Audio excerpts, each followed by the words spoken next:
Hey guys, Peshwan Gademi here from Exotic Car Hacks, and today we are going to look at my latest acquisition, the Bentley GT3R. Now, you may have heard that Bentley makes race cars, and it may sound a little bit bizarre because Bentley is not really known to make race cars, but this car is actually the closest thing I think Bentley has ever made to a streetable race car. And I mean, we've heard of the Bentley Super Sports being like a really high-end, kind of V12 version of the Speed with a lot of extra trim packages and just looking super sharp with a lot of carbon. But this car was only produced in 2015. 99 cars total were produced, and this particular example is number 19. Now, with the Bentley GT3R, a lot of people don't know it either comes in white or in black, and it either has green interior or red interior, and you're going to get to see that in just a moment. But really, the Bentley GT3R has been really a bizarre car for me because I never expected to actually get the feeling I got from this car, especially not coming from a Bentley. I mean, you've seen me review countless Bentleys, from the Bentley GT Speed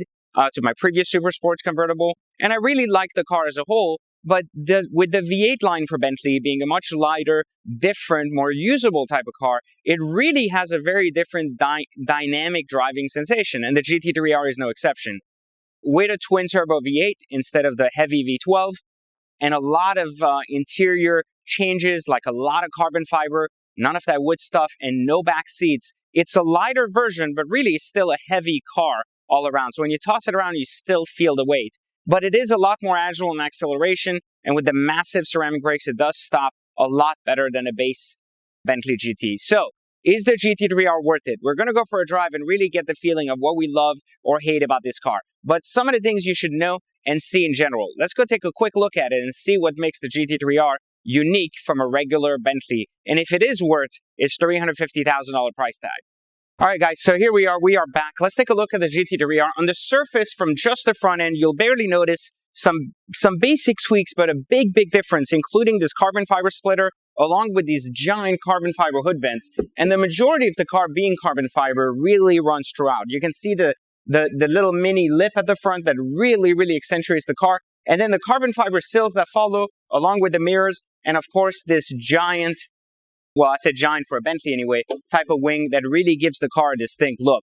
Now, if we go inside, this is the biggest piece of the car. You'll notice the green theme, like I was saying earlier, really an amazing design for a Bentley. It's exciting, it's young, it works. And so on the surface, it is a Bentley, but if you really look at it, it looks like a Scuderia Ferrari, like meaning it has that carbonish race feel to it, and it still maintains most of the luxuries, which is really cool. Now you can see here between the full carbon fiber doors to the cross stitching, and of course the lack of back seats, which makes it very different and a great sports car at that. Now, some of the drawbacks immediately off the car, it is still heavy, and while it is cool and luxurious, it is far from a race car, but it does give you a race car feel, giving you a very exciting kind of driving dynamic for the car. Now, otherwise, from a design standpoint, you'll notice it's been fitted with ADV1 wheels, but you can really showcase, because of the wheels now, the giant calipers of the ceramic rotors, which stop the car on demand. It's truly amazing.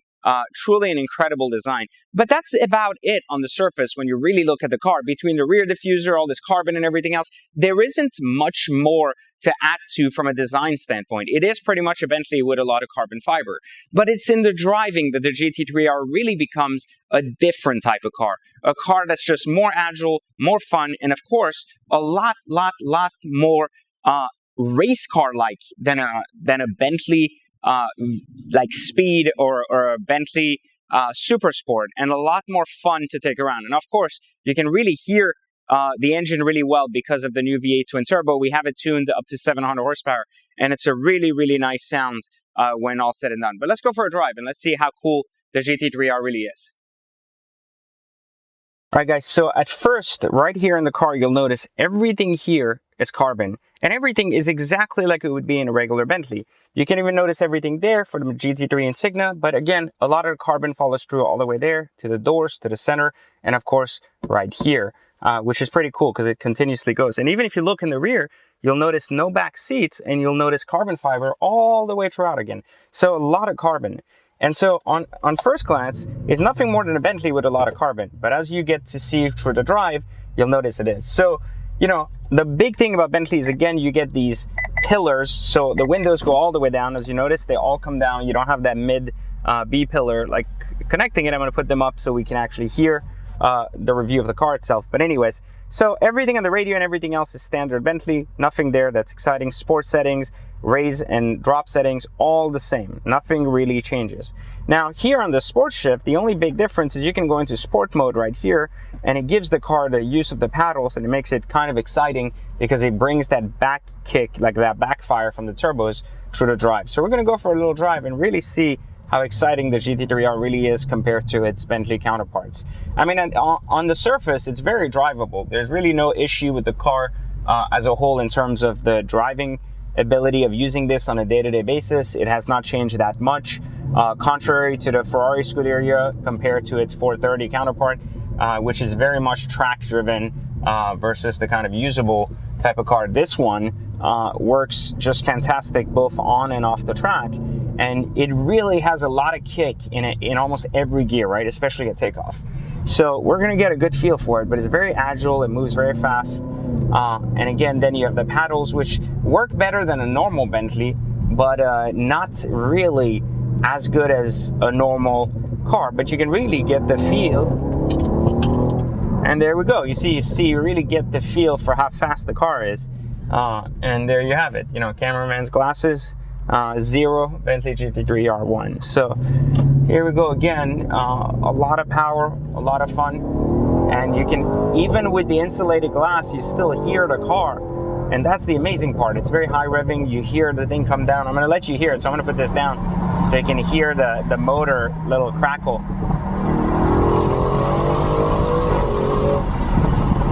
Just so much fun for a Bentley, you know, so engaging and so awesome of a car. So very hard to find in such a heavy GT car, but really, really appreciated for someone that enjoys kind of having a daily driver and a race car all in one. So, and we're like literally sitting behind a cop, which is funny, but anyways. So, you know, really on the surface, the steering wheel, amazing. Gives you a little Ferrari-ish, the green stitching, the green interior. Really, I cannot stress enough how much this makes the car. It makes the car because we are used to having cars that are ultimately super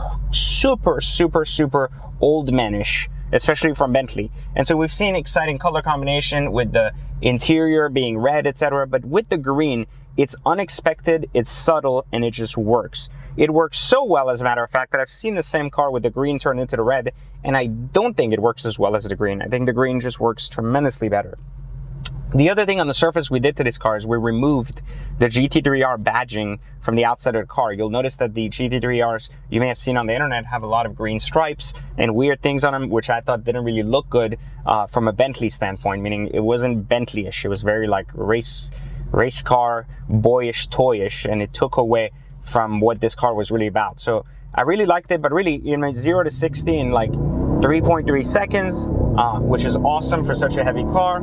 You're talking about just a lot of power in the car, a lot of agility, and more impressive than anything else is how fast it stops. I can't slam on the brakes here because we're in the middle of a highway, but really a lot of stopping power and on demand, which is very bizarre for a Bentley. It usually slows, you know, based on the weight, it doesn't slow down as fast as we want it to.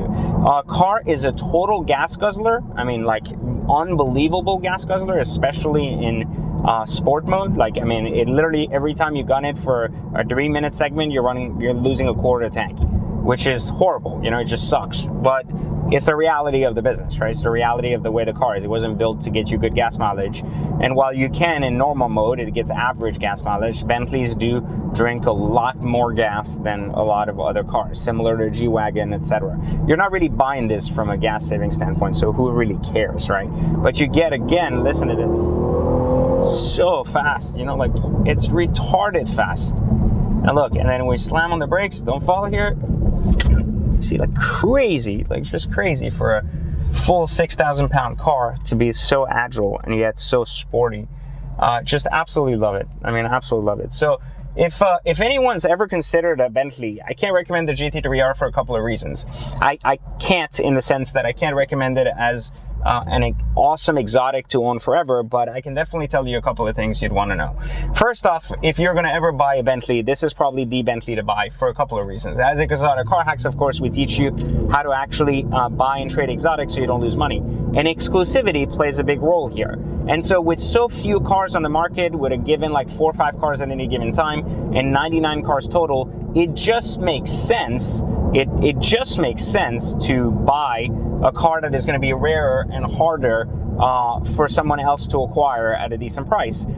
So I look at this car like I look at the McLaren SLR, Mercedes McLaren SLR, and the Ford GT. It's rare, it's unique, and it's going to have its audience. Now, I also don't think this is an easy car to sell unless, of course, it's discounted heavily. So I think that for someone who's not in a rush to sell this, drive one, keep it till you enjoy it, and then someone will buy it. I think you're safer in this than you're in a GT Speed, in a GT Super Sport, etc. And honestly, the price point at this time is very much attractive. I mean, it's a better car than the Super Sports all day. I don't think it's as pretty as the Super Sports. It's a better car, and on top of that, it's more exclusive, and it actually is roughly 50,000 cheaper as of right now, based on a used model to a used model. So with the Super Sport used somewhere around the 220 to 40K range, and the Bentley GT3R anywhere from 160 to 190, it just makes it a better value than the Super Sport.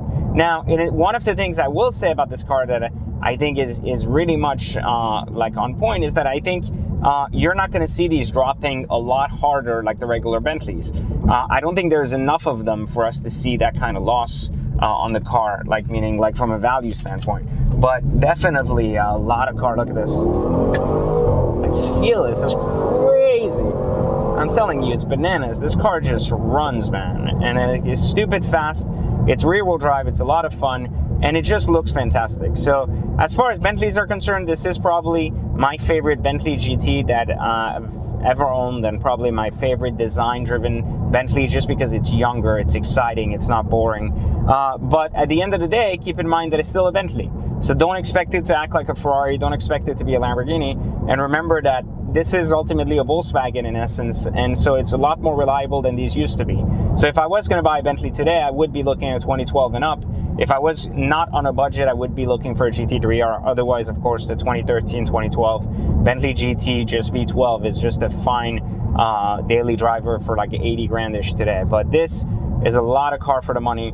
And it's honestly a lot of craftsmanship, a lot of beauty, a lot of excitement, a lot of conversation. And you'd be surprised as how many people actually know about the GT3R. I thought very few people would, but apparently a lot of car enthusiasts know about it, talk about it. Cars and coffee events, people love it. They're excited to hear, you know, more about it and see it in person. So I think it's left an impression. Even Chris Harris on Top Gear said it was surprisingly good, and I think that's really the final word. It's surprisingly good for, of course, being a Bentley.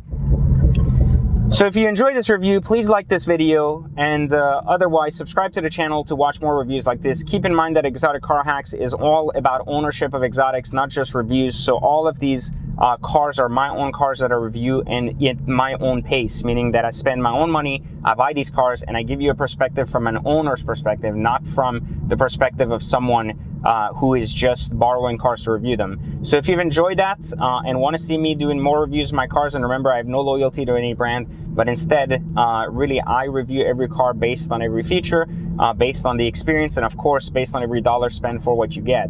So if you liked it, again, glad to hear. Make sure you like it, subscribe, and guys, I'll catch you next time on the next Exotic Car Hacks review.